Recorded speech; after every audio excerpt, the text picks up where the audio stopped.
often have you heard yourself say, "My back is killing me. I'm always going to be this way"? I know that it's very common to think and say these kinds of statements regarding adversity in our lives. It's important to realize the power our words have and what statements like this do.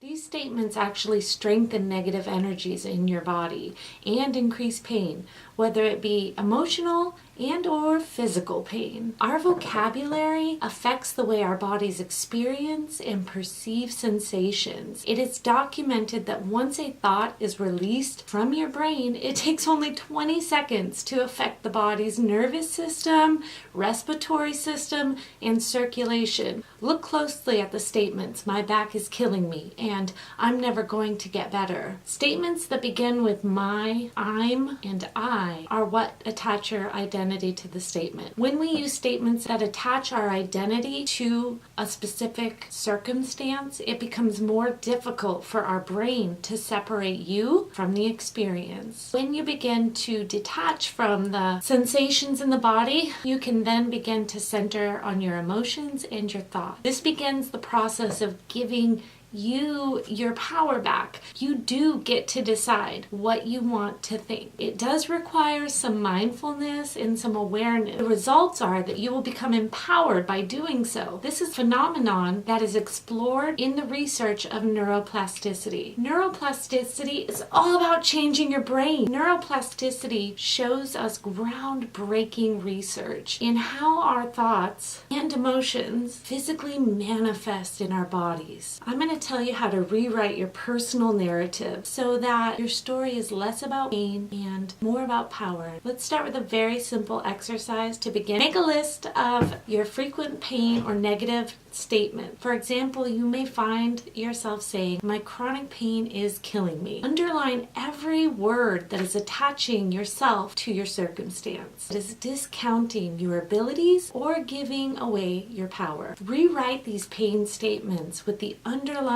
words missing. Then replace the empty spaces with new words that serve you better. For example, "The chronic pain I am experiencing is bad right in this moment." Keep this list handy so that you can refer back to it whenever you are experiencing a difficult time. It does take a little practice. However, it will not take you very long to get used to your new personal narrative. Reframing your mind's thoughts and personal narrative will allow your brain to carve new neural pathways and begin to change your physical results in life. Let's stop fighting ourselves and begin to truly create sustainable changes in life. Make sure the words you use are not attached to dead ends. For example, "I used to work out and now I can't." This statement is a dead end in the way that it is just an ending. There's no forward momentum or direction. The story about yourself just completely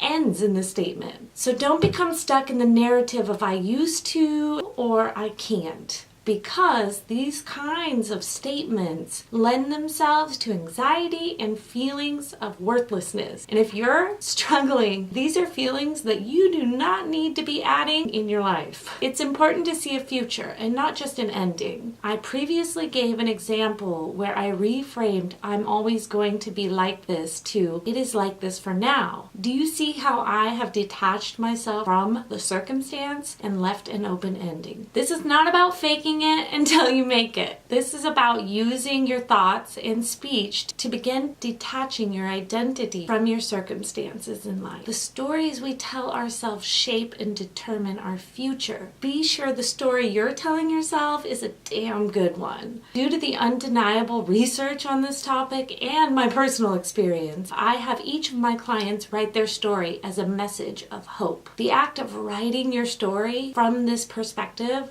is incredibly powerful, as we have discussed, for healing. If my clients wish or want to share their story, I feature it on the Altered Self website under the page titled Victory, because your story has the power to allow you to be victorious in life. Spend some time this week and reflect on what story you are telling yourself. Leave a comment and tell me about the story, and is it serving you in the life you want?